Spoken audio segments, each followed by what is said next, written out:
Saint-Esprit. Amen. Notre Père, qui es aux cieux, que ton nom soit sanctifié, que ton règne vienne, que ta volonté soit faite sur la terre comme au ciel. Donne-nous aujourd'hui notre pain de ce jour. Pardonne-nous nos offenses, comme nous pardonnons aussi à ceux qui nous ont offensés. Et ne nous laisse pas entrer en tentation, mais délivre-nous du mal.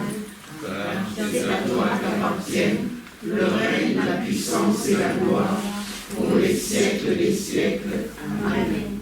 au nom du Père et du Fils et du Saint-Esprit. Amen. Je pense que la dernière fois, on s'était...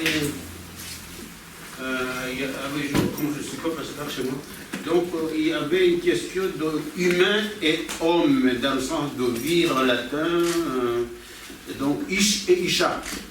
Je crois qu'on avait parlé de ça. Donc l'humain c'est Adama. Adama. Adama ça veut dire terreux. Terreux. Et ish c'est vraiment homme dans le sens de vivre quoi. Et, enfin messieurs. Messieurs. Et puis isha c'est la femme. Donc c'est voilà. Bon, la prochaine fois.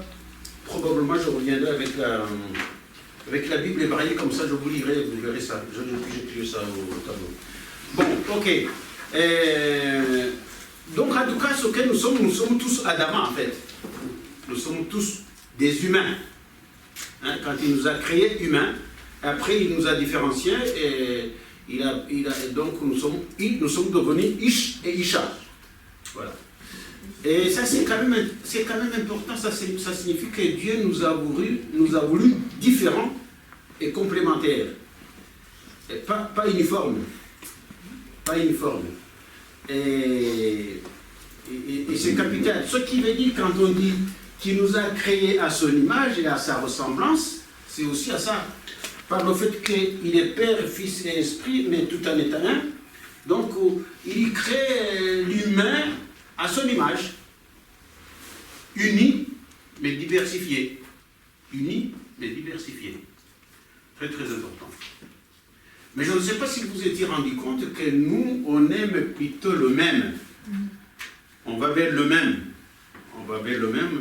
Le différent, on a du mal, quoi. Le différent, on a du mal. Et la preuve, c'est que là, hier, quand je regardais les images qui venaient d'Auschwitz, vous voyez ce que c'est, hein, ce que ça peut donner, quand ça va à l'extrême. Moi, je viens du Rwanda, je sais ce que ça a pu donner et ce que ça donne toujours. Voilà, donc c'est pas si évident que ça. Et dans l'Église, pourtant, c'est important, on n'arrête pas de nous appeler à l'unité, à la communion. Mais comme vous voyez, l'unité et la communion supposent aussi la diversité. La diversité d'origine, je pense que la diversité d'origine est encore plus facile. C'est pas facile. Mais ça peut être facile. Mais la diversité de spiritualité, je n'ose pas dire d'idéologie, c'est plus compliqué. Parce que vous pouvez avoir les mêmes pots, mais avec les spiritualités différentes. Par exemple, bon, il faut être concret. Je pense que l'Église, c'est à la fois, on dit, il y a service. En fait, ça parle de prophètes, de prêtres et de rois. Alors, c'est ici où on met l'annonce de l'Évangile. Annonce de l'Évangile. C'est ici où on met le témoin. C'est aussi où on peut mettre le catéchiste, etc. C'est ici où on peut mettre le prêtre dimanche. Alors, le prêtre,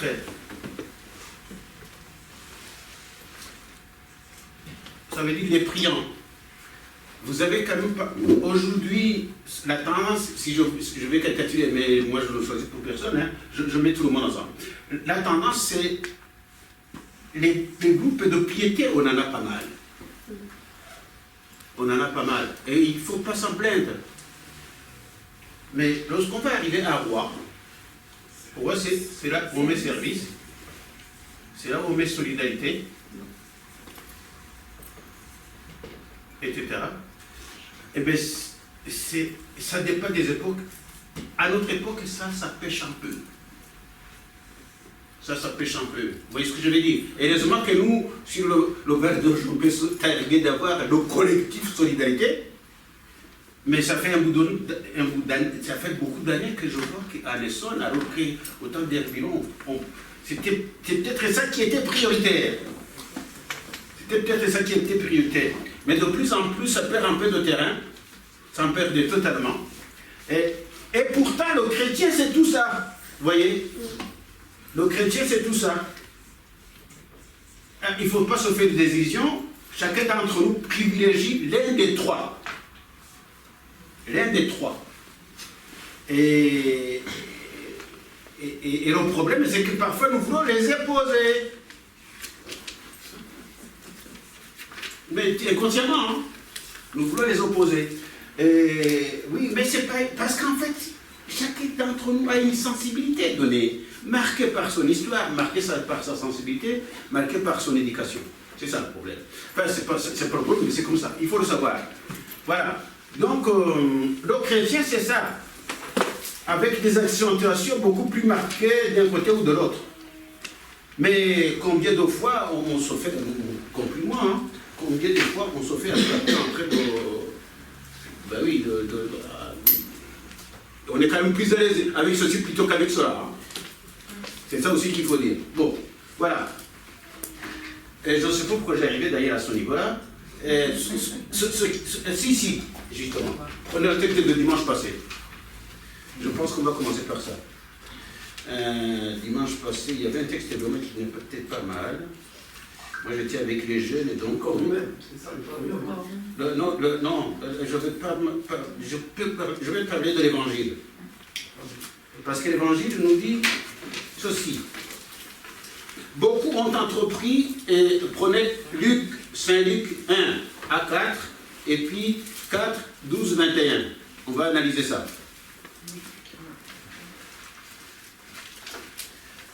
Déjà ceci. Beaucoup ont entrepris de composer un récit des événements qui se sont accomplis parmi nous. Ça, c'est l'évangéliste Luc qui écrit, hein, c'est ça. Hein? C'était l'évangile de dimanche passé. Beaucoup ont entrepris de composer un récit des événements qui se sont accomplis parmi nous. Beaucoup. Ben, au moins, nous savons qu'il y en a au moins 3 autres. Il y a Matthieu et Jean, voilà. Donc, beaucoup, ça veut dire qu'il y en avait plus que ça. Hein. Et on a éliminé, on vous a dit quels sont les critères qui ont été suivis pour garder ce qui a été gardé. Alors, donc, beaucoup ont entrepris de composer un récit des événements qui se sont accomplis parmi nous. Jusque-là, c'est bon. D'après ce qu'ils nous ont transmis, ce qui nous ont transmis, ça veut dire, c'est ce qu'on a appelé la tradition orale. Il y a eu des la tradition orale, qui, dès le commencement, donc depuis que Jésus était Jésus, hein, fut le témoin oculaire et serviteur de la parole. La parole, c'est la parole de Jésus. Ok? C'est pourquoi j'ai décidé, donc ça c'est lui qui écrit, moi aussi, après avoir recueilli avec précision des informations concernant tout ce qui s'est passé depuis le début, donc ça, là il fait œuvre de documentation, hein, d'écrire pour toi, excellent Théophile. Théophile, ça veut dire celui qui aime bien, exactement. Très important. Et il se pourrait même que ce Théophile n'ait jamais existé. Théophile, c'est chacun d'entre nous, exactement. Un exposé suivi. Celui qui aime Dieu. Et donc, un exposé suivi, donc il va faire un exposé, et de fait, il faut l'avouer que Luc, c'est le plus historique, enfin, entre guillemets, hein, des évangélistes, afin que tu te rendes bien compte de la solidité des enseignements que tu as entendus. De la solidité des enseignements que tu as entendus. Mais vous sentez que déjà, derrière ce qu'il dit, il va bien sûr écrire en état rigoureux, mais c'est sa foi qui va parler. Voilà, c'est sa foi qui va parler. Alors, donc, l'évangile qu'on avait la dernière fois s'arrêtait là. Mais, prenez le début des Actes des Apôtres. le début des Actes des Apôtres. Vous allez voir qu'il va reprendre à peu près la même chose.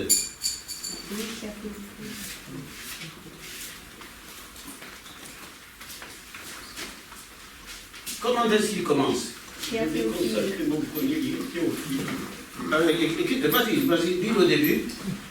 J'avais consacré mon premier livre, Théophile, à tout ce que Jésus avait fait et enseigné depuis le commencement jusqu'au jour où, après avoir donné dans l'Esprit Saint ses instructions aux apôtres, qu'il avait choisi,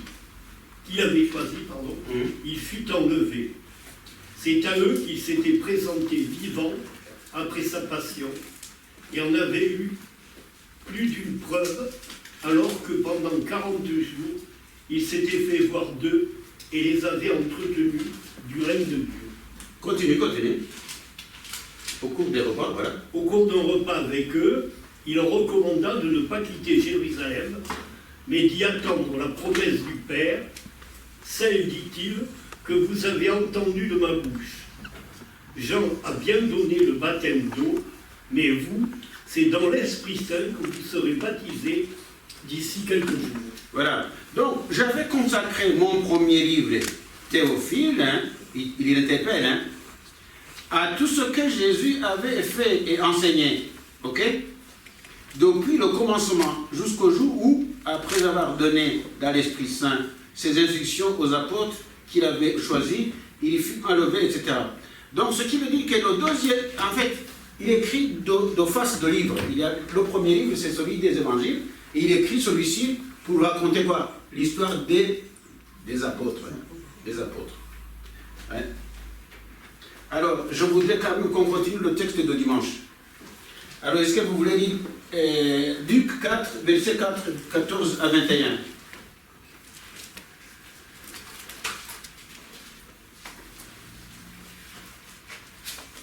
Ah, la Bible, c'est ça, il faut se plonger là-dedans. Jésus répondit, il est écrit, l'homme ne vit pas seulement de pain. Non, tu es allé trop loin. Commence au verset 14. Ah, verset 14. 14. Chapitre 4, verset 14. Oui. D'accord. Lorsque Jésus, dans la puissance de l'Esprit Saint, revint en Galilée, sa renommée se répandit dans toute la région. Il enseignait dans les synagogues et tout le monde faisait son éloge. Il vint à Nazareth où il avait été élevé. Selon son habitude, il entra dans la synagogue le jour du sabbat, et il se leva pour faire la lecture. Alors, on s'arrête là. Vous voyez, on dit dans la puissance de l'Esprit Saint. Ça veut dire qu'il est tout le temps animé par l'Esprit Saint. C'est comme on dirait que c'est lui qui le guide. Donc, dans la puissance de l'Esprit Saint, on va le voir lors de la tentation. On le voit ici et on va le voir tout de suite après lorsqu'il va prendre le livre pour le lire. Et ça va commencer par quoi? Alors, continue.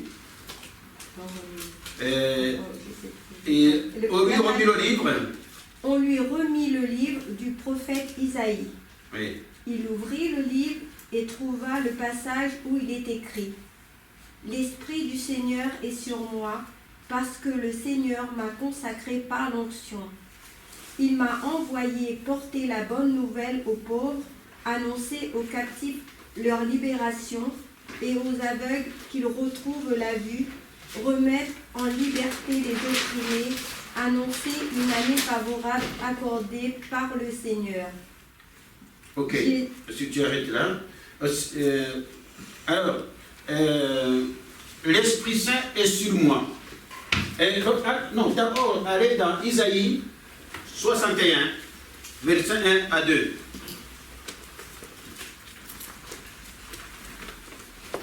Isaïe 61, verset 1 à 2. Attendez que les autres y arrivent, tu vas les Excusez-moi, vous pouvez me rappeler le verset Alors, précédent? C'est Luc 4, Luc 4, verset 14 à 21. Ça va? Et puis là, on est Isaïe Isaïe 61. 61, 1 à 2.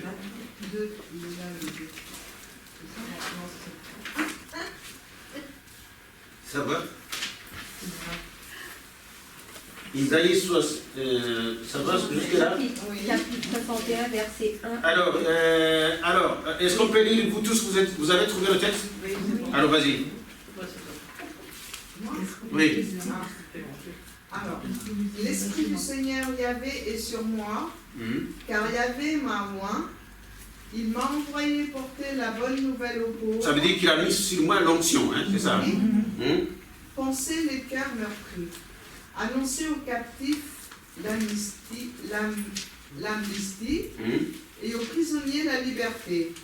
Annoncer une année de grâce de la part de Yahvé, un jour de vengeance pour notre Dieu, pour consoler les affligés et leur donner un diadème au lieu de cendre, l'huile de joie à la place d'un vêtement de deuil. Bon, en tout cas, voilà. En fait, lorsque Jésus dit le texte, c'est celui-là qui lit. Mais il le lit, et après, il y a quelque chose qu'on n'a pas lu que je vais vous lire. Jésus referma le livre, le rendit au servant et s'assit. Tous, dans la synagogue, avaient les yeux fixés sur lui. Alors il se mit à leur dire, c'est la phrase la plus importante, aujourd'hui s'accomplit ce passage de l'écriture que vous venez d'entendre. Amen. Comment vous interprétez ça? Je suis le Fils de Dieu. Je suis le Messie. Je suis le Sauveur.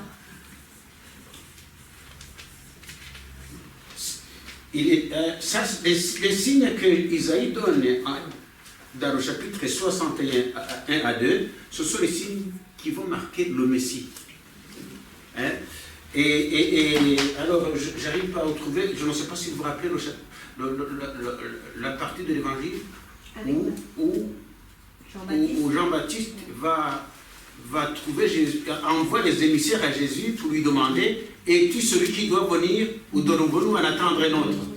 Alors, ça sera les mêmes signes que Jésus va lui donner. Allez dire à Jean-Baptiste: les aveugles voient, les sourds entendent, les boiteux marchent, les aveugles voient, et la bonne nouvelle est annoncée aux pauvres. Autrement dit, c'est vraiment moi le Messie qui devait venir. C'est ça le signe. Les prophéties s'accomplissent. Oui. Donc j'accomplis les prophéties. Voilà. Donc ça c'est très très important. Il a transmis à Jean aussi, donc il était en prison. Non, c'est pas Jean qui était en prison. Il a transmis, tu veux dire quoi? Non, c'était Jean-Baptiste qui était en prison. Oui, c'est ça, exactement. Donc Jean-Baptiste était en prison et il envoie des messagers, ces messagers chez Jésus pour lui demander: est-il celui qui doit venir? Parce qu'il avait tout le monde se posait des questions sur l'identité de Jésus. Et donc là, Jésus donne son identité, donne les signes de son identité pour dire que c'est vraiment lui, le Messie, qui devait venir. Vous voyez comment la Bible interprète la Bible, hein, n'est-ce pas? On en avait parlé, comment les réécritures. Donc, d'Isaïe, on arrive à Luc, de Luc, on arrive à ce que Jean s'informe. Pourtant, c'est son cousin, mais il s'informe. Ce sont les évangélistes qui font ça, bien sûr. Voyez, donc ça c'est très important. Je trouvais que ce texte était bon qu'on l'ouvre. Alors est-ce qu'on peut aller dans les détails cette fois-ci? Dans les détails. L'Esprit du Seigneur est sur moi. Est-ce que l'Esprit du Seigneur a été sur vous? Oui. Parce que vous avez été oint aussi. En fait, l'onction, c'est signe de l'Esprit. Nous sommes... Si Christ est oint, c'est la même chose. Exactement. C'est signe de l'Esprit. Donc, l'Esprit du Seigneur est sur moi parce que le Seigneur m'a consacré par l'onction. Mais il est sur nous. L'Esprit nous est donné pourquoi? Pour accomplir. D'abord, il m'a envoyé pour annoncer la bonne nouvelle. Prophète. Donc ça, c'est le prophète. Et il m'a la bonne nouvelle pour annoncer aux captifs les libérations, presque pareil, et aux aveugles qu'ils retrouvent la vue. Remettre à liberté les opprimés, etc. Annoncer une année favorable accordée par le Seigneur. Bon, mais vous savez que c'est ce qu'on a vu tout à l'heure précédemment, c'est pour être prêtre, c'est pour être prophète, c'est pour être roi. Très important.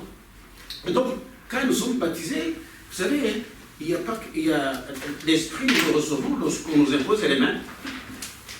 L'imposition des mains, c'est au baptême. C'est à la confirmation. Mais en fait, c'est à tous les sacrements. Même le mariage avec la bénédiction nuptiale. Quand le sacrement de réconciliation, le sacrement des malades, ce geste est important. Mais il y a un autre geste, et donc c'est le geste de l'onction. Ça, c'est le geste vraiment que la Bible est pratiquée, que l'Église pratiquée, ben, le geste de l'imposition des mains aussi. Hein. Et donc, nous recevons l'Esprit tout le temps quand nous célébrons la messe d'Eucharistie. Ben oui, quand nous faisons comme ça, ce n'est pas seulement sur les dons, c'est aussi sur l'Assemblée. Hein? Donc, l'Esprit, nous le recevons tout le temps. Par contre, qu'est-ce que nous en faisons? Enfin, oui, c'est ce qu'il fait de nous. Hein.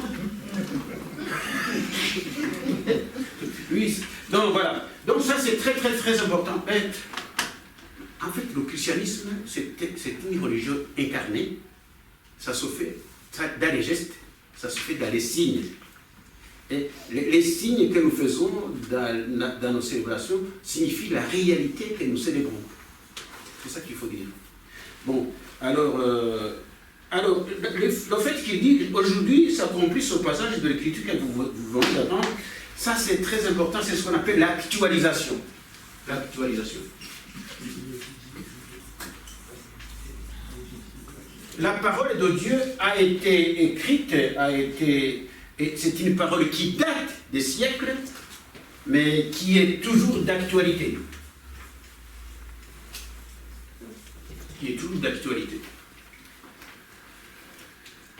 Ça, c'est quand même impressionnant. Hein. Ouais. Je me dis comment les évangélistes ou les écrivains à cette époque voyaient les choses. En fait, ça,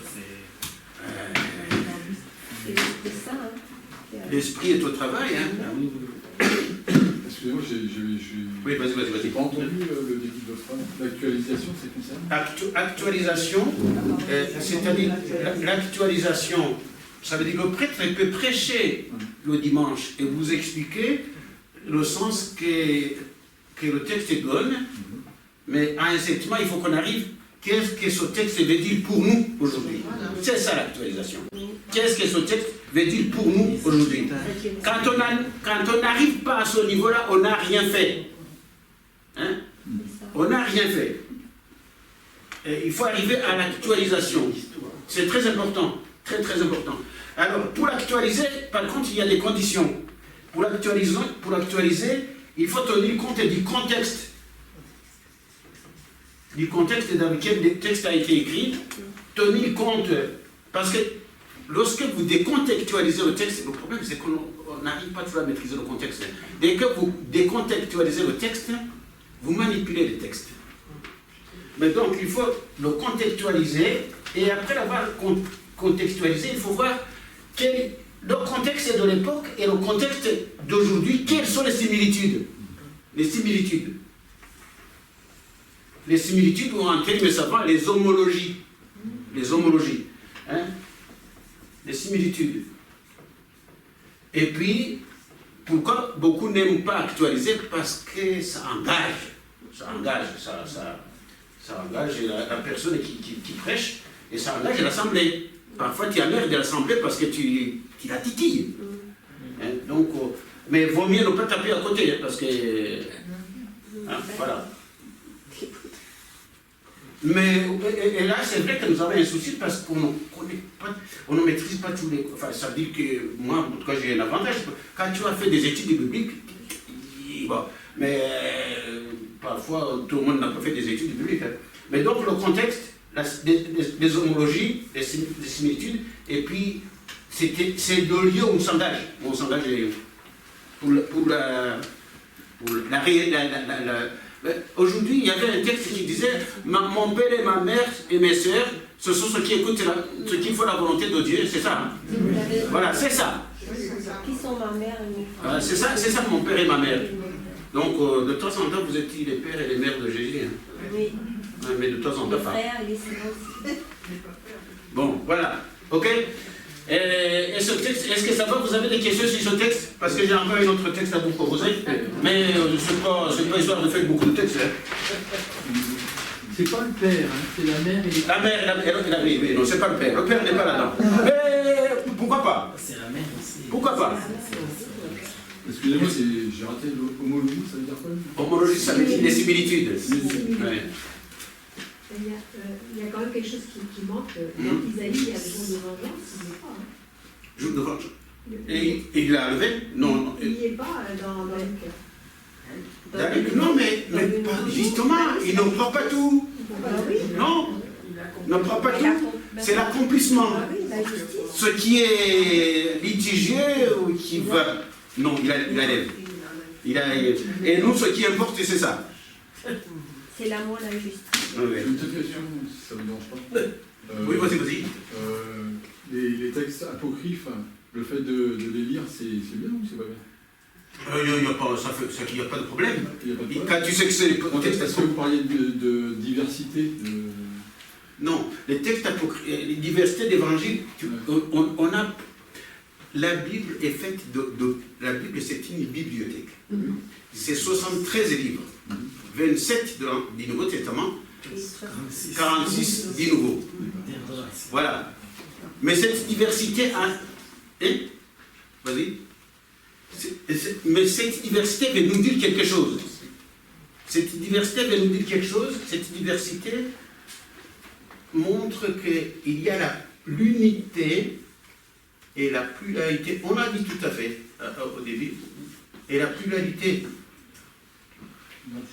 Unité et pluralité. Oui. Unité et pluralité. C'est très important ça. C'est très important parce que c'est simplement c'est ça qui est au cœur du chrétien. Parce que, encore une fois, il est Dieu. Mais ce Dieu, il est Père, Fils et Esprit. Et il nous a créés comme humains. Mais il y a Ish et Isha, homme et femme. Tu suis? Voilà. Et du coup, dans les évangiles, tu as 4 évangiles. On aurait pu avoir un évangile unique. Et d'ailleurs, il y a quelqu'un qui a essayé de faire un évangile unique, mais ça ne marche pas. Parce que, encore une fois, notre religion chrétienne, c'est ça. Unité et un est pluriel. Un est pluriel. Dans le texte de dimanche, la deuxième lecture, à propos de 1 Corinthiens 12, nous sommes tous un seul corps avec plusieurs membres. Encore une fois, c'est vraiment la clé du christianisme, une des clés du christianisme. C'est très très important ça. Et alors, ce qui veut dire que ceux qui veulent faire un seul moule, ça c'est comment est-ce qu'on appelle ça? C'est l'hérésie, ça. C'est l'hérésie. Donc, il y a unité et pluralité. Et puis, ça veut dire aussi qu'aujourd'hui, nous devons continuer dans l'unité et dans la pluralité. Il y a diversité et communion. Si je peux dire des choses comme ça, autrement. Diversité et communion. Diversité et communion. Et l'esprit, si vous regardez le texte de dimanche, la deuxième lecture, moi, je me dis que c'est l'esprit qui est à la fois l'auteur, je pense qu'il faut qu'il m'explique quelque chose, l'auteur de l'unité et de la diversité. Ah, c'est peut-être moi qui... Et de la diversité. L'auteur de l'unité et de la diversité. Ce qui est allé contre l'unité et la diversité, c'est Babel. Ce qui va dans le sens d'unité et de diversité, c'est la Pentecôte. Ah oui, c'est ça. Donc, et il y a des petites Pentecôtes. Il y a une petite Pentecôte, par exemple, je ne sais pas si vous vous rappelez, Pierre, c'est chapitre 9 et 10 des Actes des Apôtres. Pierre ne veut pas aller chez Corneille, chez son païen, quoi. Non, il n'a pas envie d'y aller. Mais, sauf qu'il y a une vision qui lui dit non, vas-y. Il commençait par lui montrer, mange, prends. Bon, donc, Pierre va être échangé par là. Il arrive chez Corneille, et chez Corneille, il se rend compte que l'esprit l'a précédé. Et quand il se rend compte que l'Esprit l'a précédé, il dit, mais je ne peux pas non pas les baptiser. Et le fait qu'il les baptise, nous sommes quand même... le fait qu'il les baptise, et le fait qu'il a vécu aussi la Pentecôte, il y a d'autres Pentecôtes, donc, eh bien, au chapitre 15, 15 des Actes, lorsque les gens de Paul et de Barnabé vont venir d'Antioche, pour dire, écoutez, il y a des gens qui viennent de Jérusalem et puis des Juifs qui veulent imposer les pratiques juives aux chrétiens d'origine et païenne comme condition d'être chrétiens. C'est ce qu'on appelle la judaïsation. La judaïsation. Eh bien, attention, donc Pierre est déjà travaillé par la Pentecôte, la première et la plus grande. Il est déjà travaillé par la rencontre avec la famille de Corneille. Ben là, il a bien compris qu'on ne peut plus imposer aux gens d'origine païenne la circoncision, etc., etc. Et c'est donc la décision qui va être faite à Jérusalem. Mais c'est très important tout ça. Hein? C'est très important. Et donc, ils vont accepter l'unité et la diversité. L'Esprit va les aider à entrer dans son mystère de l'union, de la communion dans la diversité. Eh oui. Avec des limites quand même, parce que pour répondre à la question de Frédéric, effectivement, il n'y a pas de mal à lire les évangiles apocryphes, Ah oui, mais ça n'a pas tu fais bien donc. mais ça n'a pas la même valeur pour les chrétiens que les 4 évangiles du Nouveau Testament. C'est plus peut-être par curiosité, ou par... On peut lire n'importe quel livre. Non, mais parce que tout à l'heure tu disais qu'il y avait plusieurs témoins pour la rédaction de l'évangile, mais donc il y en a eu beaucoup plus, et donc c'était une tradition orale. Mais non, c'est-à-dire qu'avant les écrits des évangiles, il y a eu aussi des traditions orales. C'est normal ça. Non, mais ce que je veux dire, c'est qu'il y a eu. Ce qui est resté, c'est des textes écrits. Des textes écrits. Et Jésus-Christ n'a rien écrit. Non, mais il n'a rien écrit, mais il a vu beaucoup de monde. Donc, ça veut dire quoi? Il a vu beaucoup de monde.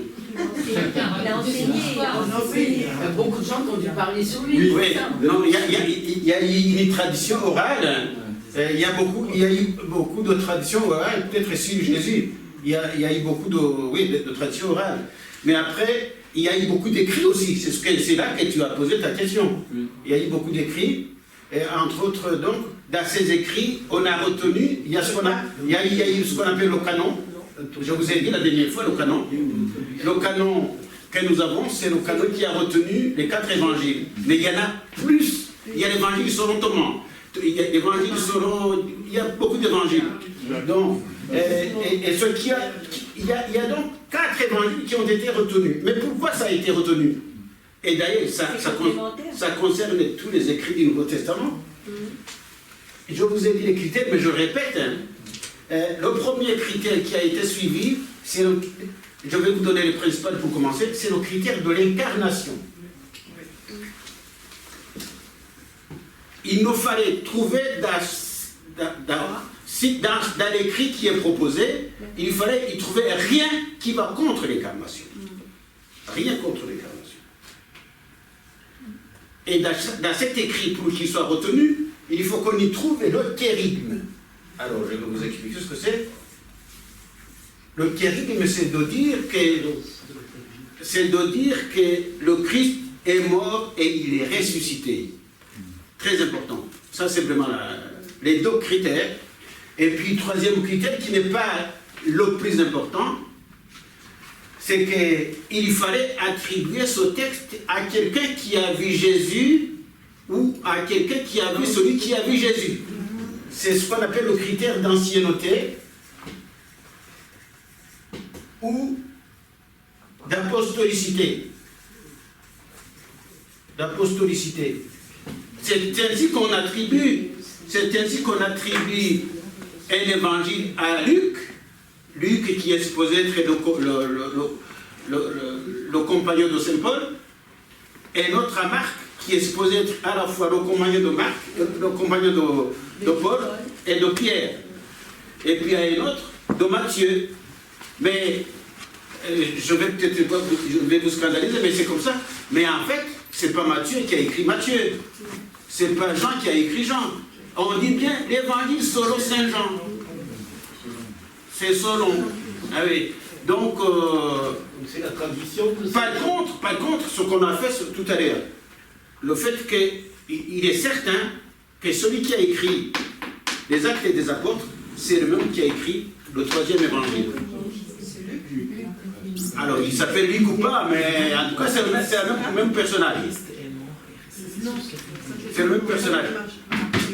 Donc, le plus important, c'est ça. En fait, qu'est-ce qui est le plus important? C'est qu'il faut que nous sachions que ces écrits ont été moulinés dans une communauté chrétienne il y a eu une interaction entre ces textes et les rédactions et la foi de ces communautés chrétiennes en fonction des contextes qu'ils vivaient. C'est ça qu'il faut savoir. Et nous aussi, nous le lisons dans nos contextes que nous vivons, dans les contextes qui sont les nôtres, et nous les réécrivons avec notre vie, réécrit l'évangile autrement. Ça ne sera pas canonique, hein. Mais nous vivons l'évangile. Vivre l'évangile, il y a quelqu'un qui dit qu'il faudrait que notre vie écrit un 5e évangile. Mais ça, c'est pas canonique. Mais c'est ça, c'est vivre l'évangile. Hein? Les mères et les sœurs de Jésus. Est-ce que ça va? Oui. Voilà. Alors, on va peut-être terminer. Je voudrais vous proposer un texte que j'aime beaucoup.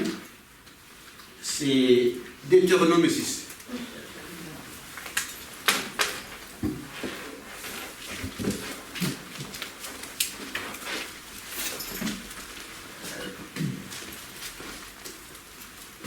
Alors, Deutéronome, ça fait partie de 5 livres. Lesquels? De ce qu'on appelle le Pentateuque, 5 livres. Alors, dans le Pentateuque, il y a la Genèse, bien sûr. Et il y a quoi après? L'Exode. Après, il y a quoi? Non. Après, il y a quoi? Lévitique. Après, il y a quoi? Deutéronome. Non, il y a non. On a déjà dit. Donc, vous avez Genèse, Exode, non, Lévitique et Deutéronome. Ça, c'est la Torah. Oui, ce qu'on appelle aussi le livre de Moïse. Donc, je vous propose Deutéronome 6, et vous allez voir Deutéronome 6. Vous savez que je vous fais lire un texte de l'Ancien Testament et un texte du Nouveau. Hein. Je le fais exprès, pour voir aussi comment ça balance entre les deux. Et comment c'est lié.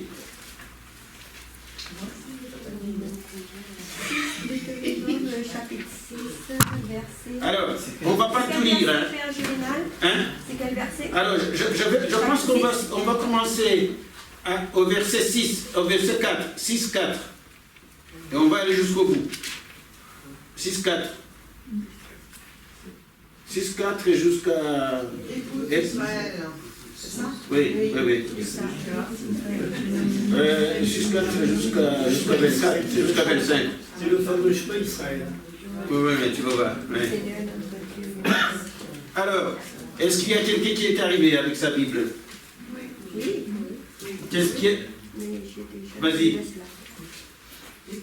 Écoute Israël, Yahvé notre Dieu est le seul Yahvé. Tu aimeras Yahvé ton Dieu de tout. Alors vous voyez, il commence par Shema Israël. Ça veut dire écoute Israël. Ça veut dire que c'est écouter la parole. Hein. Bon, évidemment, je vous fais grâce de ce qui précède, mais vous aurez le temps de lire chez vous. Hein. Parce qu'il commence par dire gardez et mettez en pratique ce que je vais vous dire. Bon, enfin voilà, c'est la même chose que ce qu'il y a dit. Yahvé notre Dieu. Yahvé notre Dieu est le seul Yahvé. Tu aimeras Yahvé ton Dieu. Alors là, on prêche le monothéisme. Ah oui, c'est ça. Continue. Tu aimeras Yahvé ton Dieu de tout ton cœur, de toute ton âme et de tout ton pouvoir. Est-ce que ça vous dit déjà quelque chose là? Ça évoque notre texte? Oui. Mais il n'y a que toi qui réponds. Exode. Oui, mais ça évoque un autre texte et on va y revenir. Voilà, continuez. Mais c'est ça, en fait, ce que je veux, c'est que vous vous rendiez compte des échos entre les deux testaments. Voilà, continuez. Que ces paroles que je te dicte aujourd'hui restent dans ton cœur. Tu les répéteras à tes fils, tu leur diras aussi bien assis dans ta maison que marchant sur la route, couché aussi bien que debout. Tu les attacheras à ta main comme un signe, sur ton front comme un bandeau. Tu les écriras sur les poteaux de ta maison et sur tes portes. Autrement dit, tu ne te sépareras pas de cette parole. Hein? Ah, c'est fou, hein? Alors, est-ce que quelqu'un veut continuer? Peut continuer? Lorsque Yahvé, ton Dieu, t'aura conduit. Ouais, il faut que j'appuie. Oui, agitez les lunettes, oui. C'est comme moi. Lorsque Yahvé, ton Dieu, t'aura conduit au pays qu'il a juré à tes pères, Abraham, Isaac et Jacob, de te donner aux villes grandes et prospères que tu n'as pas bâties, aux maisons pleines de toutes sortes de biens, maisons que tu n'as pas remplies, aux puits que tu n'as pas creusés, aux vignes et aux oliviers que tu n'as pas plantés. Ça, c'est vraiment le pays du miel, du lait et du miel. Hein? Lors donc que tu auras mangé et que tu te seras rassasié, garde-toi d'oublier, Yahvé. Garde-toi d'oublier. C'est très important. En hébreu, ça veut dire l'ozakar. L'ozakar. N'oublie pas. L'ozakar. Hein? Très important. Allez, vas-y. Garde-toi d'oublier Yahvé, qui t'a fait sortir du pays d'Égypte, de la maison de servitude. C'est Yahvé ton Dieu que tu craindras, lui que tu serviras, c'est par son nom que tu jureras. On termine à quelle heure pour que je vous... Le verbe. Oh non, je ne rappelle pas. Revenons, on va relire la suite. Si, alors jusqu'au bout. Sylvie, est-ce que tu peux y aller? Comme ça, tu prends le relais. Vous ne suivrez pas d'autres dieux, ces dieux des nations qui vous entourent, car le Seigneur ton Dieu est un Dieu jaloux au milieu de toi. La colère du Seigneur ton Dieu s'enflammerait contre toi et il te ferait disparaître de la face de la terre. Vous ne mettrez pas le Seigneur votre Dieu à l'épreuve, comme vous l'avez fait à Massa. Vous observerez avec soin les commandements du Seigneur votre Dieu, les édits et les décrets qu'il t'a prescrits. Tu feras ce qui est droit et bon aux yeux du Seigneur, afin d'être heureux et d'entrer pour en prendre possession dans le bon pays que le Seigneur a juré de donner à tes pères, en chassant tous tes ennemis devant toi, comme l'a dit le Seigneur. Et demain, quand ton fils te demandera quels sont donc ces édits, ces décrets, ces ordonnances que le Seigneur notre Dieu vous a prescrits, alors tu diras à ton fils... Alors là, ce qui va suivre, c'est ce qu'on appelle le credo d'Israël. Voilà, nous étions esclaves de Pharaon en Égypte, et le Seigneur nous a fait sortir d'Égypte par la force de sa main. Sous nos yeux, le Seigneur a accompli des signes et des prodiges grands et funestes contre l'Égypte, Pharaon et toute sa maison. Mais nous, il nous a fait sortir de là pour nous faire entrer dans le pays qu'il voulait nous donner, celui qu'il avait promis par serment à nos pères. Alors le Seigneur nous a commandé de mettre en pratique tous ces décrets pour que nous craignions le Seigneur notre Dieu. Ainsi, nous serons toujours heureux et il nous gardera en vie comme nous le sommes aujourd'hui.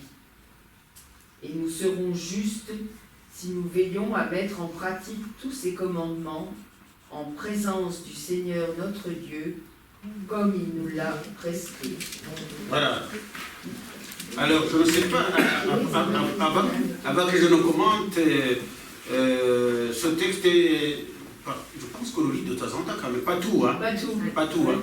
Mais vous voyez, déjà ici, tu aimeras Yahweh. Non, donc, écoute Israël. Donc, schéma Israël, ça veut dire qu'il faut vraiment écouter la parole. Hein. Yahweh, notre Dieu, est le Seigneur Yahweh. Donc, là, c'est le monothéisme proclamé. Hein. Tu aimeras Yahweh. En même temps, quand on dit ça, c'est qu'à l'époque, ils avaient du mal à adhérer à un seul Dieu. C'est qu'ils étaient tentés, hein, ben, comme nous, hein, à regarder d'autres dieux. Hein. Bon, ils sont entourés de... Exactement. Voilà, les Égyptiens, pareil. Donc après, il dit, tu aimeras Yahweh ton Dieu de tout ton cœur, de toute ton âme et de toute ta force, de tout ton pouvoir. Donc ça, nous l'avons dans les évangiles. Lorsque vous voyez Matthieu 22, vous pouvez voir, hein, c'est... Non, c'est Matthieu 22, je ne pense pas que ce soit des ennemis, c'est... On va dire ça justement. Matthieu 22. Mais tous les synoptiques en parlent. Hein. Je n'en riche bien aussi. Oui, mais ça revient souvent. Alors ici, le plus grand des commandements, en fait. Hein? Apprenant qu'il avait fermé la bouche aux Sadducéens, les pharisiens se réunirent, et l'un d'entre eux, elle est juste et lui demanda pour lui attendre un piège. Maître, quel est le plus grand commandement dans la loi? Jésus lui déclara, tu aimeras le Seigneur ton Dieu de tout ton cœur, de toute ton âme et de toute ta pensée. Vous voyez que déjà, ça vole. Et c'est le premier commandement. Alors, la suite est nouveau. Hein? Et un second est aussi important, tu aimeras ton prochain comme toi-même. Tu aimeras ton prochain comme toi-même. Ici, tu n'as pas ça, mais tu l'as autrement. Donc, vous voyez, la Bible explique la Bible. Bon, je pense que Jésus reprend ça et il accomplit. Il accomplit. Il est parfait. Il est parfait. Hein? Alors après, il dit, alors la suite est quand même pas mal, hein? Que ces paroles que je te dicte aujourd'hui restent dans ton cœur. Restent dans ton cœur. Hein? C'est plus tard, il va dire, n'oublie pas. Hein? Tu les répéteras à tes fils. C'est très fort quand même. Tu les leur diras aussi bien dans ta maison que marchant sur la route, couché aussi bien que debout. Tu les attacheras à ta main comme un signe, sur ton front comme un bandeau. Tu les écriras sur les poteaux de ta maison et sur tes portes. C'est quand même fort. Hein? Autrement dit, ne te sépare jamais de cette parole. Ah oui. Habite cette parole et laisse cette parole t'habiter. Marche dans cette parole. Marche dans la parole de Dieu. Très fort. Hein? Moi j'aime beaucoup ce texte. Hein? Les frères juifs, c'est ce qu'ils font avec les petites filles, les mésouzages. Absolument. Mais bon, c'est pas nécessaire de mettre ça, mais au moins vivre ça. C'est tout à fait. C'est sacramentaire finalement. Alors, qu'est-ce que je voulais dire encore? Oui, alors n'oublie pas, ça revient souvent dans le Deutéronome, mais c'est l'Ozacar, n'oublie pas. Hein? L'Ozacar, n'oublie pas. N'oublie pas. Parce que ce qu'il lui demande de faire, ça aide à ne pas oublier. Ça aide à ne pas oublier.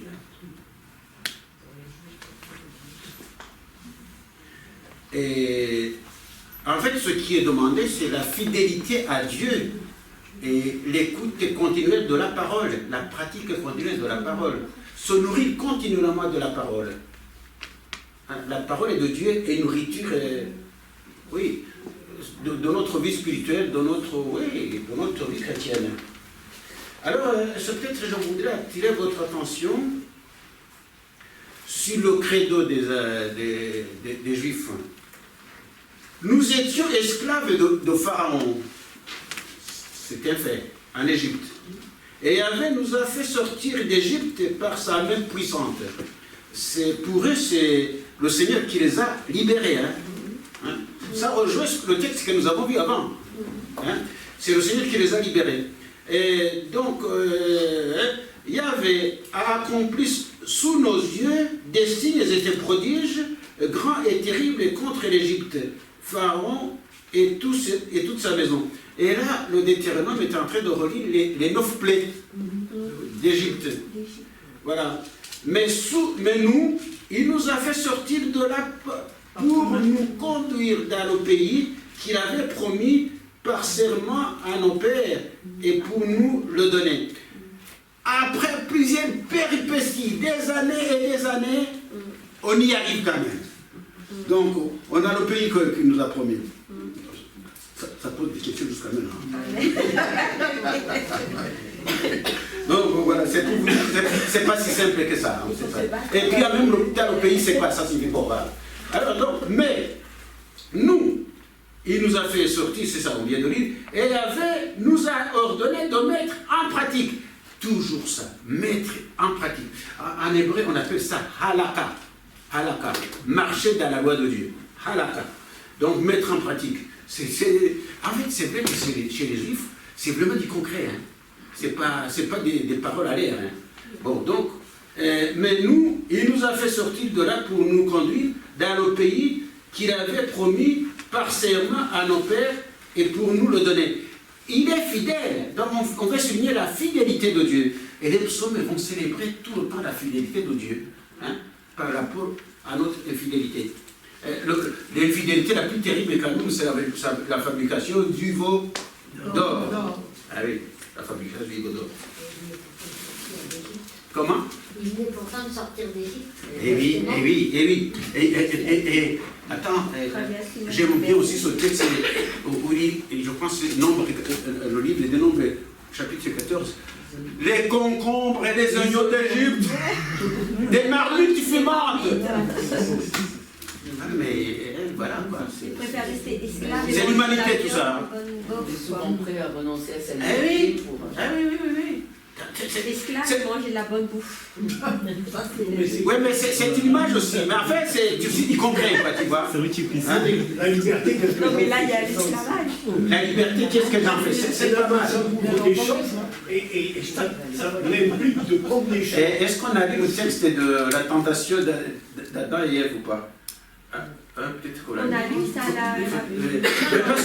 Parce qu'en fait, on n'a pas lu. Qu'est-ce qu'il est tente? C'est qu'il voudrait être comme Dieu. Il voudrait être comme Dieu. Et là, il veut se créer un veau d'or. Si on peut avoir un Dieu facile, quand même, c'est pas mal. Moi, j'avais un prof à Louvain qui s'appelait Adolphe Guéchet. Et il disait, ben oui, on voudrait se fabriquer un Dieu facile quand même, hein, qui est à mon service. Un Dieu bouche-trou. Hein? Et c'est vrai, on serait tenté à ça. Il nous a créé à notre image, mais nous voudrions le créer à notre image. Mais c'est ça. C'est ça. C'est fou, hein? Mais c'est comme ça. Voilà, vous voyez, l'humanité n'est jamais,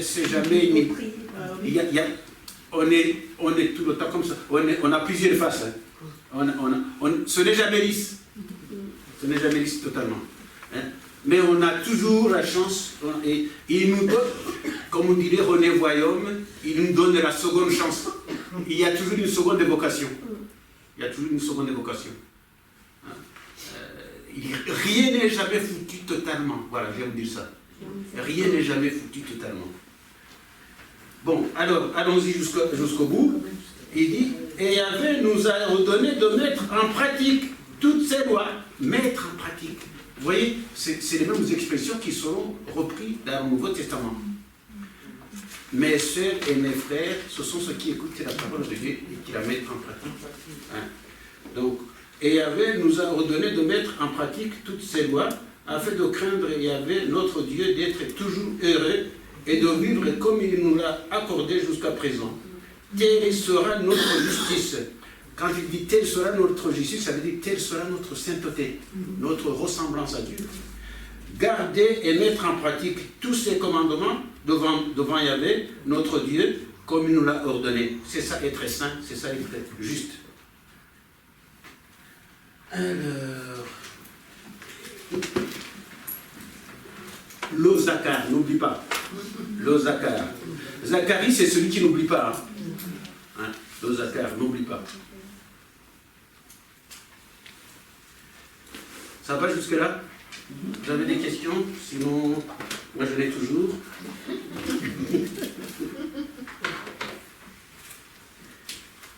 Peut-être qu'à la prochaine fois, je vous fais lire le texte de Nathan intellectuel David. C'est une belle histoire. Quand il finit par dire « Cet homme, c'est toi. Cet homme, c'est toi. » Hein? Oui, cet homme, c'est toi. Oui, ça. On va voir si on peut faire quelque chose d'autre. Hein? Tu veux? Moi, je sais pas, j'avais écrit qu'on faisait Abraham. Ah, Abraham, bon. Qu'est-ce que tu veux qu'on fasse? Non, je l'avais écrit, alors j'ai écrit. Ah, c'est possible que je croyais qu'on faisait Abraham. Ah ben, ça sera la prochaine fois. Il faudra me rappeler quelques jours avant. Parce que ça peut changer. Ça peut changer d'un moment à l'autre. Qui a dit cet homme, c'est toi? Cet homme, c'est... Enfin, c'est-à-dire que Nathan, vous savez, l'histoire de David. L'histoire de David, vous la connaissez, l'histoire de David avec Bethsabée. Bethsabée, c'est une femme qui est la femme d'un général qui s'appelle Uri. Uri, le Hittite. Le Hittite, qui fait partie des généraux de David. Alors, David voit cette femme en train de se baigner. Et il voit qu'elle était belle, donc il l'a fait venir chez lui. Et donc, voilà, et puis il dit, après il se rend compte quand même qu'il a fait une gaffe, quelle gaffe, et donc il va faire en sorte que, il va faire appeler Uri, et il va lui donner à boire, en espérant qu'il va aller loger chez lui. Pour qu'on puisse dire plus tard que l'enfant qui va naître, ce n'est pas l'enfant de David, c'est l'enfant de son monsieur parce qu'il a passé la nuit chez lui. Et en fait, Uri ne va pas passer la nuit chez lui. Donc il est retourné à la guerre. Donc du coup David te dit, mais qu'est-ce que je fais? Ben, David organise de telle sorte qu'il soit tué. Et il a été tué. Il a été tué, et puis finalement David, après, et donc Nathan va trouver David. Et il raconte à David, il y a un riche qui a pris une petite agnelle de quelqu'un qui est pauvre, et etc. Et puis c'est une histoire qui choque David, etc. David est touché par l'histoire. Et puis, à cette fois, je pense qu'il dit qu'il faut condamner ce gars-là, quoi. Et puis, à la fin, il dit, cet homme, c'est toi. Et donc, évidemment, on pense que David a reconnu sa faute, a reconnu ce qui est quand même, tout le monde nous péchons, mais parfois le plus difficile, c'est de reconnaître qu'on a péché, qu'on a fait une erreur.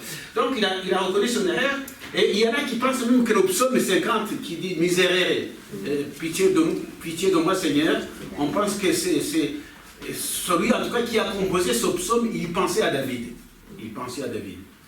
Et donc voilà, David qui était dans sa grandeur de roi, il avait aussi ses misères. Hein, voilà. Donc en gros c'est ça. Mais le texte, il y a un monsieur qui s'appelle Louis Evely.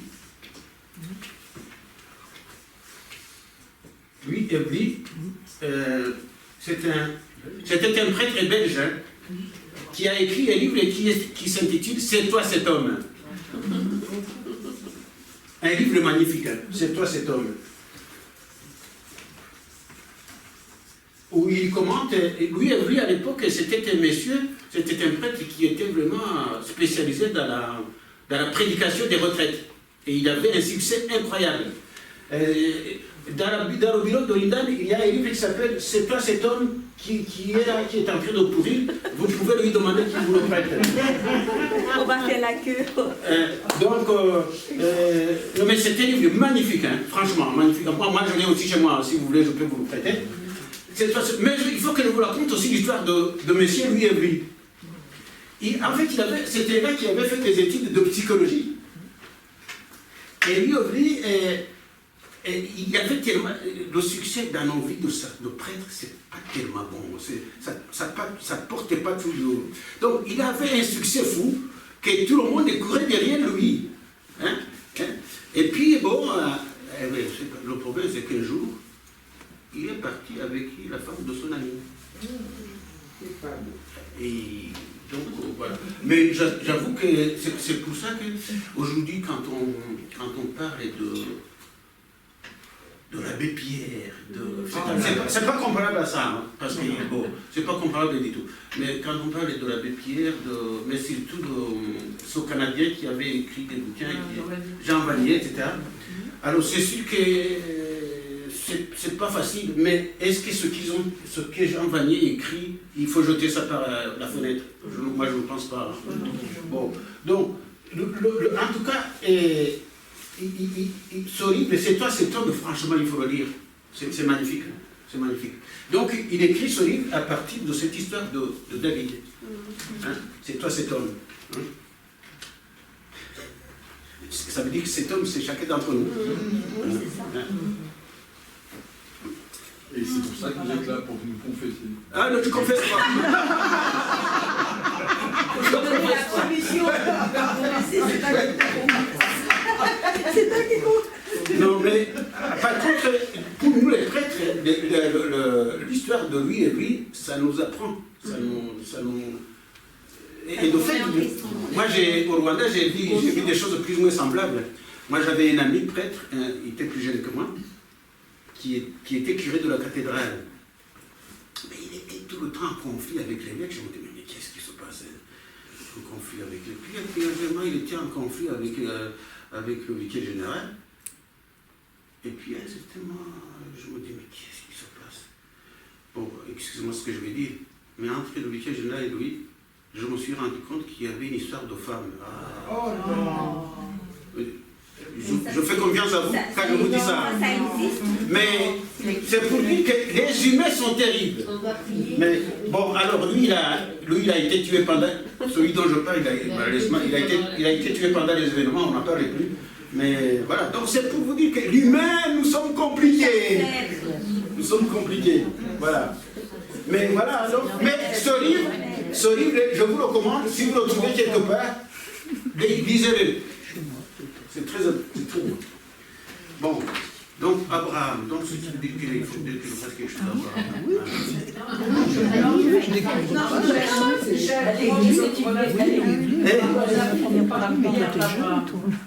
On a fini par la prière d'Abraham. Ah, c'est pour ça que j'ai écrit. Ah, on a fini par Mais ça termine comme ça. C'était Moi, j'ai hier, écrit il y a prière 2 d'Abraham. semaines. Alors, on va terminer. J'ai cru que c'était ça. que vous avez Allez. Bon. Mais justement, peut-être qu'on va terminer par la prière d'Abraham. Il attend quelque chose. Une demi-heure, là. Ah, la prière d'Abraham, tu penses? Non, on ne va pas prier. On l'avait lu la dernière fois. Si, ça, on La l'a miséricorde. On l'avait lu, non? Ah oui, on l'a lu. On l'avait lu déjà? On l'avait pas tout lu. Ok. Père Juvénal. Alors, dans ce cas-là, je vous propose le psaume 138. Et on terminera par On vous celui-là. donne le verset. Ah oui, le psaume 138, c'est pas petit, hein? La miséricorde du Seigneur. Oh là là. C'est un psaume que j'aime beaucoup.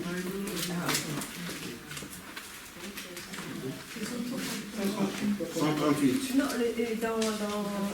non, mais là, tu vas dans le psaume 138. Après, ça dépend.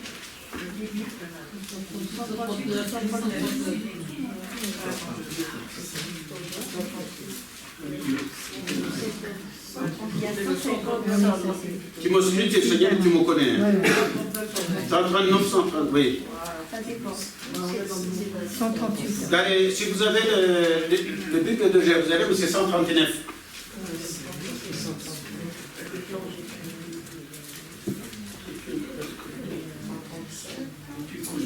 Ça va, vous voyez? Alors, je vais vous dire, il y avait tu me sondes et tu me connais. Est-ce qu'il y a quelqu'un d'autre qui a dit ça? Tu me scrutes, c'est ça? Tu me scrutes, tu me connais. Est-ce que ça vous dit? En fait, je vous dis d'éveiller votre mémoire. Est-ce qu'il y a quelque chose qui dit ça? Jérémie dit ça.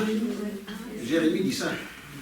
Et regardez en face du psaume, si vous avez la Bible, vous avez Jérémie 12, 3. Ah oui, il dit la même chose. Donc vous avez, tu me sondes et tu me connais, que je me lève ou m'assois, tu le sais. Tu perces de loin mes pensées, que je marche ou me couche, tu le sens. Mes chemins te sont tous familiers. Ok? La parole n'est pas encore sur ma langue, et voici avec, tu la sens tout entière. Derrière et devant, tu m'en sers. C'est quand même formidable. Derrière et devant, tu m'en sers. Tu as mis sur moi ta main. Tu as posé ta main sur moi. Hein? Alors vous trouvez ça chez Jérémie, vous trouvez aussi ça chez Saint Paul. Derrière et devant, tu m'en sers. Tu as mis sur moi ta main. Merveille de science qui me dépasse, hauteur que je ne puis atteindre. Ah oui, ça c'est... Je m'émerveille parce que je ne comprends pas. Et voilà. Où irai-je loin de ton esprit? Peut-être que je peux t'offrir, quoi. Hein? Où fuirai-je loin de ta face? Donc, en fait, nulle part, sous-entendu. Si j'escalade les cieux, tu es là. Où que j'aille, tu es là. Qu'au Sheol, je me couche, te voici. Hein? C'est le Dieu Emmanuel avec moi. Il est toujours avec moi. Alors, je prends les ailes de l'Orol. Où fuirai-je loin de ta face? Si j'escalade les cieux, tu es là. Qu'au Sheol, je me couche, te voici. Je prends les ailes de l'Orol, je me loge au plus loin de la mer. Même là, ta main me conduit, ta droite me saisit. C'est formidable. Même là, ta main me conduit, ta droite me saisit. Allez. Je dirais que me presse la ténèbre, que la nuit soit pour moi une ceinture, même où la ténèbre n'est point ténèbre devant toi, et la nuit comme le jour illumine. C'est très fort, hein? Ah, il y a un chant pour le chant, tout à fait. Ah oui, oui.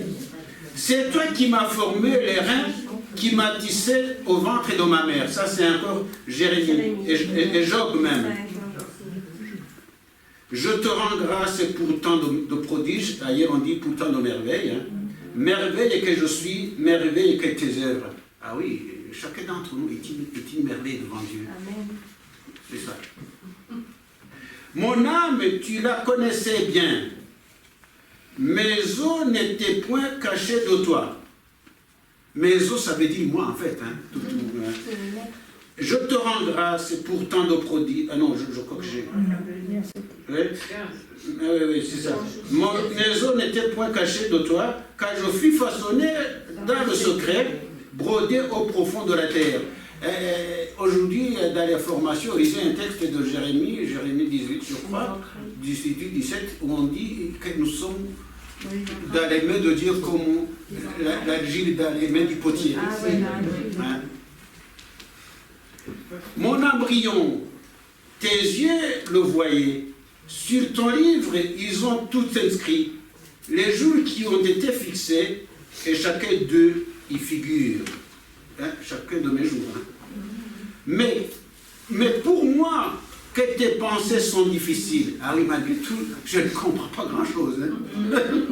Que tes pensées sont difficiles. Oh Dieu, que la somme en est imposante. Ça me dépasse. Je les compte, il en est plus que sable. Hein? Alors, le sable et les étoiles, c'est ce qui peut traduire dans la Bible, ce qui est nombreux, ce qui est presque infini. Donc, je les compte, il en est plus que sable, et j'ai fini, je suis encore avec toi. Si tu voulais, oh Dieu, tuer l'impie, sous-entendu, hein, que je suis ou quelqu'un d'autre, hein, homme de sang, allez-vous-en de moi. Ah oui, là, il lui demande de le protéger de ses ennemis, et au besoin qu'il les élimine. Eux qui parlent de toi sournoisement, qui tiennent pour rien tes pensées, ouais, qui ne te respectent pas. Yahvé, n'ai-je pas à haine qui toé, hein, en dégoût ce qui se dresse contre toi, je les hais d'une haine parfaite. Ce sont pour moi des ennemis. Ceux qui haïssent le Seigneur sont pour moi des ennemis. Alors, la fin, c'est formidable, c'est le sommet. Alors, je pense que... Est-ce que quelqu'un peut le lire dans la version Tom, s'il vous plaît? Dieu, scrute-moi. Voilà, c'est ça. Et connais mon cœur. Voilà. Éprouve-moi et connais mes soucis. Vois donc si je prends le chemin périlleux et conduis-moi sur le chemin de tout. C'est une belle prière. Tu peux répéter, s'il te plaît? Répète, s'il te plaît. Dieu, scrute-moi et connais mon cœur. Éprouve-moi et connais mes soucis. Vois donc si je prends le chemin périlleux et conduis-moi sur le chemin de toujours.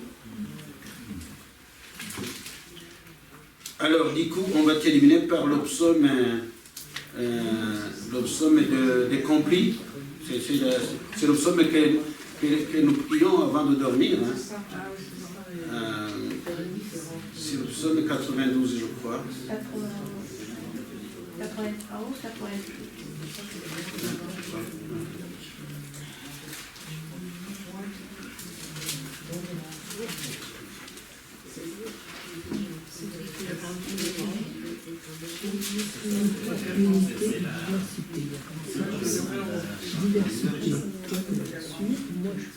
Effectivement, parce que je suis très à l'aise dans la c'est combien? 90, 91, ça dépend. La prière avant la nuit.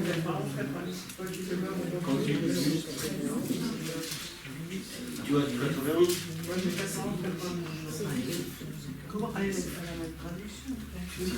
Ah si, c'est 91. C'est 91. Ah, pardon, excuse-moi. Voilà. Non, Tradition liturgique, c'est... On va changer. Je te donne... Parce que j'aime cette idée. 91. Attention, c'est toi, il faut que tu sois... Au Seigneur, c'est celui-là. Non.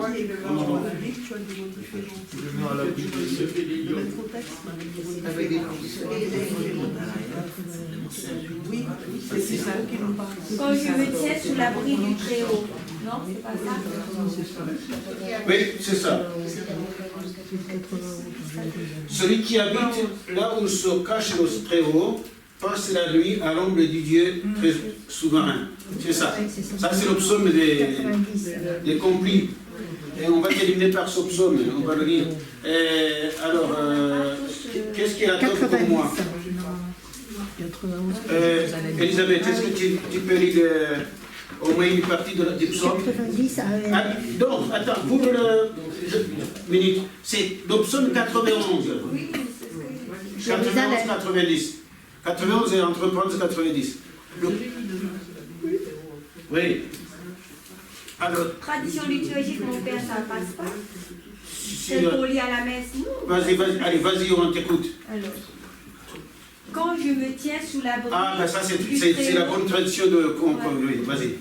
Quand je me tiens sous l'abri du Très-Haut et repose à l'ombre du Puissant, je dis au Seigneur, mon refuge, mon rempart, mon Dieu, dont je suis sûr.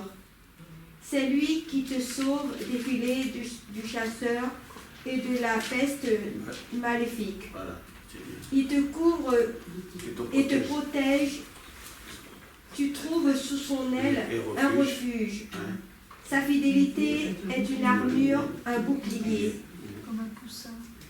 Tu veux continuer? Continue, c'est la bonne messe. Tu ne craindras ni les terreurs de la nuit, ni la flèche qui vole au grand jour, ni la peste qui rôde dans le noir, ni le fléau qui frappe à midi. Qu'il en tombe 1000 à tes côtés, qu'il en tombe 10 000 à ta droite, toi tu restes hors d'atteindre. Il suffit que tu ouvres les yeux, tu verras le salaire du méchant. Oui, le Seigneur est ton refuge. Tu as fait du Très-Haut ta forteresse. Le malheur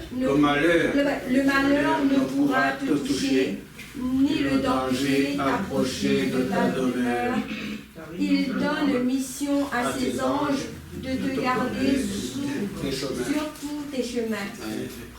Ils te porteront sur leurs mains pour que tes pieds ne heurtent des pierres. Tu marcheras sur les vipères et le scorpion. Tu écraseras le lion et le dragon. Puisqu'il s'attache à moi, je le délivre, je le défends, car il connaît mon nom. Il m'appelle et moi, je lui réponds. Je suis avec lui dans mon épreuve. Je veux le libérer, le glorifier. De longs jours, je veux le rassasier et je ferai qu'il voie mon salut. Ouais. Bon, alors c'est dommage qu'on n'a pas tous la même version, mais c'est un texte formidable. Donc ça, c'est un texte que nous avant de dormir. C'est ce qu'on appelle la prière du soir avant du Le dimanche. Le dimanche, mais dans les monastères, c'est quasiment chaque soir. Dans les monastères. Oui, non, mais ça c'est. Les complis d'aujourd'hui, c'est pas. Non, c'est pas. Ah oui, non, tout à fait. Mais dans les monastères, c'est chaque soir. Oui, les soirs. Et ça veut dire que ce psaume est imparable. Il y vient toujours. Ouais. Hein? Comme le 94. Le 14, c'est pour dire. C'est pour ouvrir l'Élode. Bon, ok.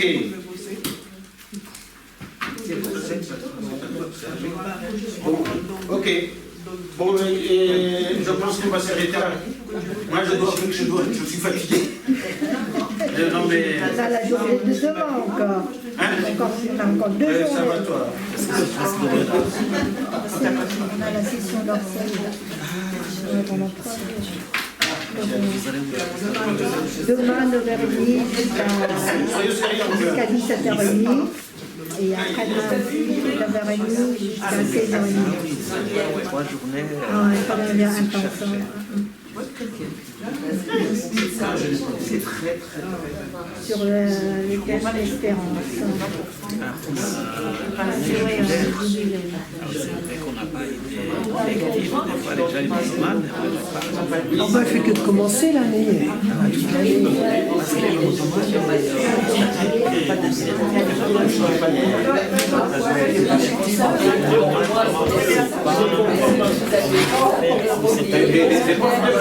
a fait les vestiaires là ici. Donc ça a commencé la première janvier.